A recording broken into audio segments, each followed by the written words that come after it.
tanya. Assalamualaikum warahmatullahi wabarakatuh. Waalaikumsalam warahmatullahi wabarakatuh. Gimana kabarnya Ustadz? Alhamdulillah Akhi bikhair. Lukman, Insyaallah. Bang Bimo. Insyaallah sehat semuanya. Ustadz, ini mungkin pertanyaan kedua Ustadz. Artinya dulu sempat saya tanyakan ke Ustadz. Iya. Mengenai tadi saya kan kerja di pajak Ustadz. Sementara tadi pembahasan dari Ustadz sendiri kan mengenai ya amal yang bocor gitu Ustadz ya. Jadi, apakah ya pajak ini sementara yang saya pahami ini masih abu-abu, soalnya ada yang mengatakan haram, ada yang halal, ada yang dikembalikan lagi ke orangnya seperti apa menilainya. Nah, ketika saya bekerja di situ, ya sebenarnya sih dari hati kecil juga, kalau dari hati sendiri ingin keluar Ustadz. Cuma tadi kembali lagi orang tua masih belum setuju, jadi masih masuk di situ. Dan kepertanyaannya itu adalah karena keabu-abuan ini, sikap saya itu sebenarnya harus gimana sih Ustadz? Ya. Dan takutnya saya kalau misalnya ini ternyata haram dan amal yang saya lakukan sejauh ini kemudian ditimbang dengan apa yang saya kerjakan di pajak itu kemudian habis. Itu Ustadz. Nah. Jazakallahu khairan Ustadz. Barakallahu fikum. Kok nggak dibuka videonya? Jangan. Takut nanti ketangkep, Mas. Masya Allah. Siap, barakallahu fikum. Iya. Ya, kalau bicara tadi disebutkan pajak itu masih abu-abu. Nah, jadi kalau yang namanya upeti, yang disebut maks atau muks, makas, orang yang mengambil upeti dulu itu, jelas-jelas Rasul Shallallahu Alaihi Wasallam ketika mengatakan andai kata tentang perempuan yang berzina kemudian dia dirajam sampai meninggal, kalau orang yang pengambil upeti itu bertobat seperti tobatnya perempuannya, akan dihapuskan dosanya. Kama qala Rasul SAW, ya. Artinya tobatnya wanita ini bisa menghapuskan dosanya orang yang biasa ngambil upeti karena kedoliman yang dilakukan dia. Apakah pajak ini sama dengan upeti? Ini intinya para ulama. Ketika mereka memasukkan kepada upeti, selesai hukumnya. Tapi ketika tidak, enggak. Ini sebenarnya pajak ini kembali kepada rakyat gitu loh, bukan untuk memperkaya pemerintah, ini itu macam-macam lah pembahasan yang seperti itu. Sehingga menjadikan jadi abu-abu tadi. Bagaimana seorang ya yang mungkin dia miskin, dia masuk ke restoran, dia dipajakin makannya dia beli. Ada pajak apa? Pajak PPN ya, dia punya uang cuma 20.000. Dia beli, dipajekin dari uang dia gitu loh. Dia yang kerja capek. Makanya pemerintah ketika mengambil dari rakyat itu, memang ada ambilan-ambilan yang diperbolehkan pemerintah mengambil dari rakyat. Tapi bukan yang mendolimin mereka.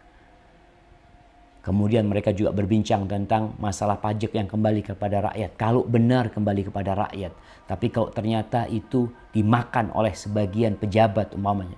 Sebagaimana kita telah melihat ada pegawai-pegawai pajak yang menilap uang rakyat sebenarnya. Dan kita tahu pajak ini digunakan untuk menggaji semua tuh orang, presiden mau siapa, digaji oleh rakyat dari pajak tersebut.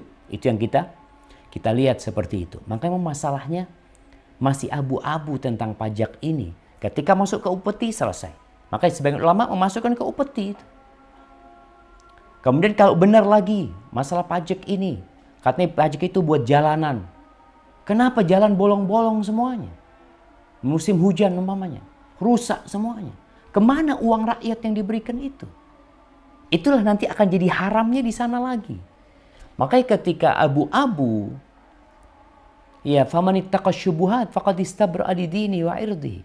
Barang siapa yang menghindarin syubhat. Karena ada syubhat ke yang haram, ada syubhat ke yang boleh. Yang menghindarin perbuatan itu, maka dia telah menjaga kehormatan dirinya dan agamanya dia telah menjaga. Seperti itu. Jadi untuk urusan pajak ini tadi kapan akan jadi boleh, kapan jadi tidak boleh, dan memang para ulama membincangkan hal itu. Ketika kita melihat kondisinya memang ternyata ya ada unsur kezaliman di sana, maka seorang muslim menghindari kezaliman. Karena upeti itu menzalimin rakyat.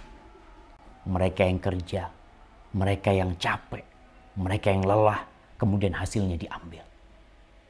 Seperti kalau dulu zamannya Belanda. Belanda itu ya gitu.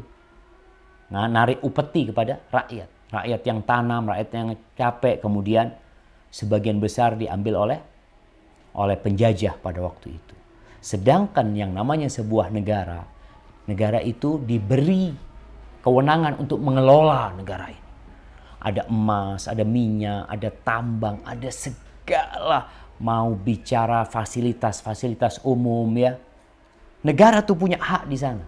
Maka di sini ketika nggak cukup itu, udah dikelola semuanya dengan baik, ternyata memang nggak ada hasil buminya gitu loh. Mau dari mana lagi kita negara ini mau ngelola? Di situ mungkin ada pilihan. Jadi pajak itu jadi pilihan terakhir. Jadi penghasilan terakhir ketika semua sudah dikelola dengan baik. Tapi kalau ternyata semua dikelola dengan tidak baik, usaha-usaha milik negara dikelola dengan tidak baik, karena kita tahu sendiri bagaimana kemarin Menteri BUMN marah ya, karena kenapa hasilnya seperti ini gitu loh. Dari yang sebenarnya seharusnya, kenapa ada rakyat yang mungkin kekayaannya itu kaya banget gitu. Usahanya berhasil, sedangkan usaha-usaha yang dimiliki oleh sebuah negara ini kok nggak berhasil. Masalahnya di mana? Nanti larinya ini. Kapan pajak itu diperbolehkan? Ketika semua usaha itu memang sudah diperlakukan, sudah baik, tapi ternyata nggak ada hasilnya. Karena hasil bunyi memang nggak ada. Maka kemudian diperbolehkan ngambil dari rakyat, pungutan dari rakyat itu, tapi tidak kepada semuanya, kepada yang kaya-kaya dulu. Oh, ternyata nggak cukup. Oh, kepada semuanya. Nanti seperti itu ada gilirannya. Itu karena kita tahu Islam ini bukan hanya ngurusin sholat di masjid. Islam ini bukan hanya ngurusin perkawinan, pernikahan, perceraian. Tapi Islam itu mengatur semua yang diperlukan oleh manusia dalam kehidupan dunia dan dalam kehidupan beragama. Hadza wallahu a'lam bissawab.